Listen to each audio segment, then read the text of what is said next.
नमस्कार, मैं हूं आपके साथ श्वेता श्रीवास्तव। इजराइल हमास युद्ध का आज 39वां दिन है। गाजा में आतंकियों का सफाया जारी है। इजराइल ने साफ कर दिया है कि अब किसी भी सूरत में आतंकियों को बख्शा नहीं जाएगा, इसे अंजाम तक पहुंचाया जाएगा। और इसी बीच गाजा में आतंकियों के एक और अड्डे का खुलासा हुआ है। बड़ी खबर आपको बता रहे हैं, गाजा के अस्पतालों में हमास का पूरा प्लान पहली बार कैमरे के सामने आया है। आज हम आपको हमास के आतंकी ब्लूप्रिंट का एक सबूत दिखाएंगे।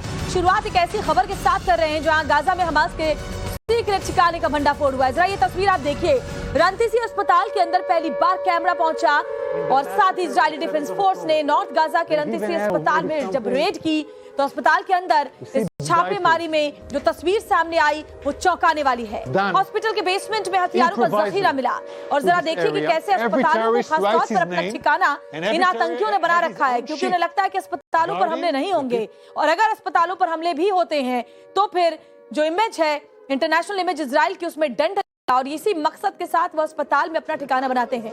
लेकिन आइडिया फोर्सेस ने हमास के पूरे ठिकानों की पोल खोल दी। और जरा ये रिपोर्ट आप देखिए और ये तस्वीर जरा आप देखिए कैसे हथियारों के जखीरे की बरामदगी हुई है अस्पताल के बेसमेंट से। You see diapers done, improvised. You can see the tunnel. The tunnel is let down more than 20 meters down. The rowboat found a door over tunnel. It's part of the same floor and it slides down here. We are now in the area of the basement of the hospital. I want to show you a room where we found all the gear, the operational. Look at what Hamas is holding inside the hospital.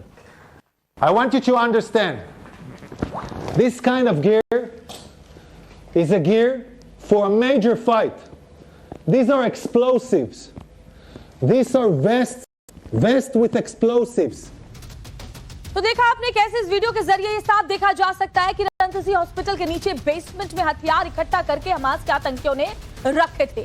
दरअसल north Gaza के रंतीसी अस्पताल का एक और video Israeli जवानों ने बनाया है और इसमें बहुत बड़ा दावा किया जा रहा है कि बेसमेंट के अंदर बंधकों को भी रखा गया था। ये वो बंधक है जब 7 अक्टूबर को हमला हमास के आतंकियों ने किया था, उसके बाद इन बंधकों को पकड़कर अपने साथ ले गए थे और बंधकों को भी हॉस्पिटल के नीचे बांधकर रस्सी से रखा गया था। इजरायली डिफेंस फोर्स ने ये बड़ा खुलासा किया है।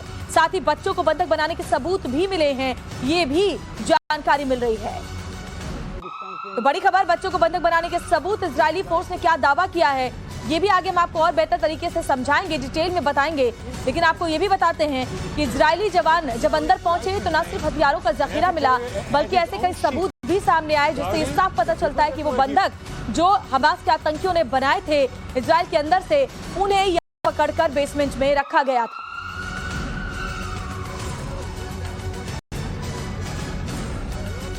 I want you to understand.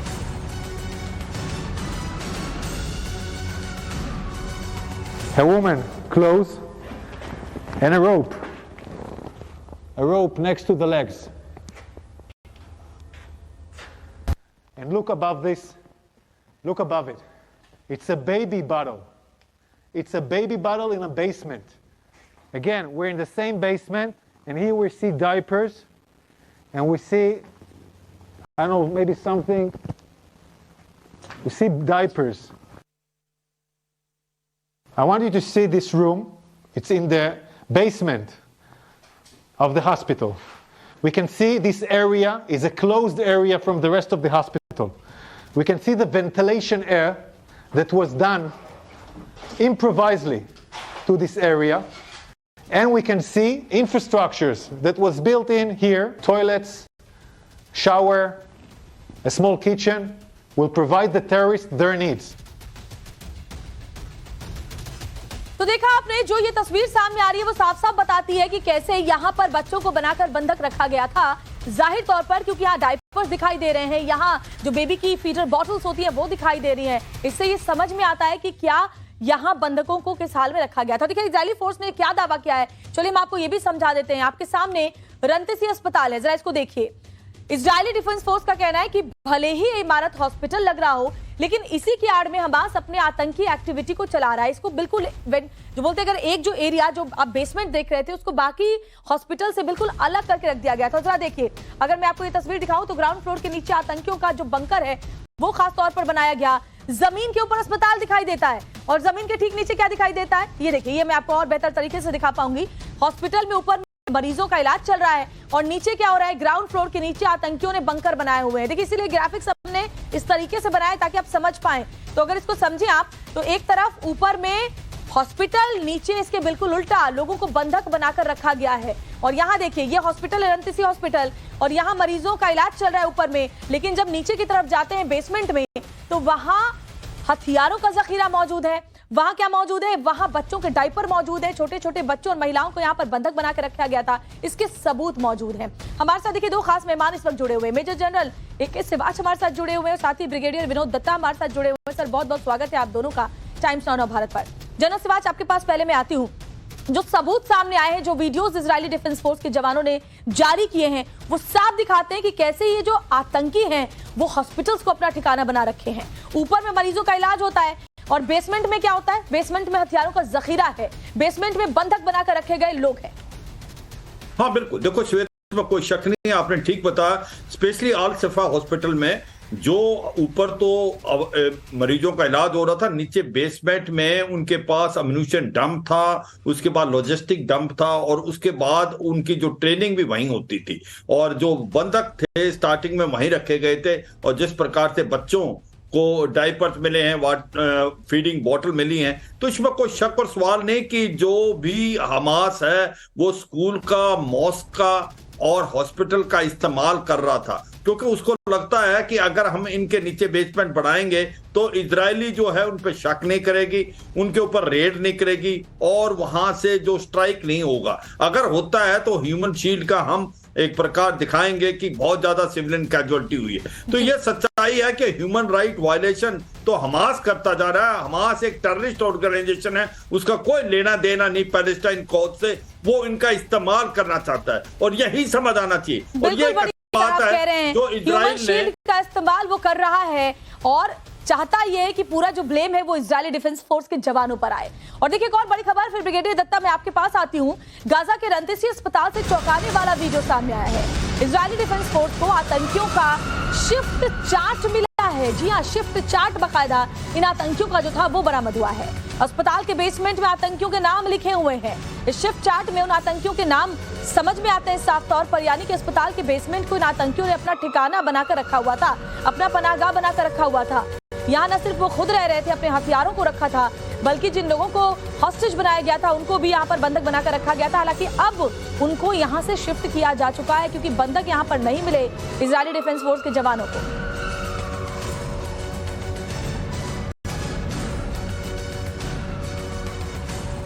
Are putting curtains with nothing above, just wall. No reason to put here a curtain. There is a list. This list in Arabic, this list says we are in an operation. The operation against Israel started in the 7th of October. This is a Guardian list where every terrorist writes his name. और brigadier Dutta, मैं आपके पास आऊंगी। जब हवाई हमले हो रहे थे 7 अक्टूबर के बाद इजरायली डिफेंस फोर्स की तरफ से, तब सबसे बड़ा चैलेंज ये लग रहा था कि जब जमीन पे ऑपरेशन शुरू होगा तो किस तरीके से इजरायली डिफेंस फोर्स के जवान आगे बढ़ेंगे। लेकिन अब ये साफ साफ समझ में आता है कि बहुत ही सिस्टमेटिक तरीके से जो इजराइल के जवान है वो आगे अपने ऑपरेशन को अंजाम दे रहे हैं। बिल्कुल, देखिए आपने ठीक कहा, क्योंकि जब ये जंग शुरू हुई थी 7 अक्टूबर को, और क्योंकि इजरायली डिफेंस फोर्सेस की 3 इंटेलिजेंस एजेंसीज हैं, एक मोसाद जो वर्ल्ड में एक आला दर्जे की इंटेलिजेंस एजेंसी है, एक उनके पुलिस ऑर्गेनाइजेशन के लिए है और एक केवल गाजा पट्टी के लिए उन्होंने एक इंटेलिजेंस एजेंसी को मुकर्रर किया है। और वो इनके पास पूरी इंटेलिजेंस थी कि कौन कहाँ है, क्योंकि पहल हमास ने की तो इजराइल ने माकूब जवाब दिया और उन्हें मालूम था कि वो हॉस्पिटल्स, स्कूल्स, इंडस्ट्रियल यूनिट्स, ऐसे और जो रिहायशी इलाके हैं उनको एंट्री और एग्जिट पॉइंट उन्होंने किए हुए हैं। उनको एज ए सूडो फ्रंट रख के जो टनल्स हैं उनका वहां इस्तेमाल किया जा रहा है। तो इजराइल ने जब ये हमले किए तो उसने केवल आतंकवादी जो ठिकाने थे उनको टारगेट बनाया है, वहां की लोकल पॉपुलेशन को नहीं। बिल्कुल, कोलैटरल डैमेज कम से कम हो, ये कोशिश इजराइल की तरफ से की गई है, लेकिन खुद हमास के आतंकियों की कोशिश ये रहती है कि ज्यादा से ज्यादा जो फिलिस्तीन के लोग हैं वो मारे जाएं ताकि इंटरनेशनल इमेज पर डेंट लगे इजराइल के। एक और बड़ी खबर, गाजा के अस्पताल में आतंकी होने का दावा। इजराइल ने वीडियो जारी कर ये दावा किया कि अल कुदस अस्पताल के सामने हथियार के साथ ये आतंकी नजर आया है। देखिए, इस दावे के साथ ही ये वीडियो भी जारी किया गया है। अस्पताल में आतंकियों का अड्डा बना हुआ है, ये भी तस्वीर के साफ हो जाता है। हमास के आतंकी का ये वीडियो जरा आप देखिए कि कैसे अस्पताल के जो प्रीमाइसेस है वहां पर ये आतंकी बेधड़क टहल रहा है, चहलकदमी कर रहा है।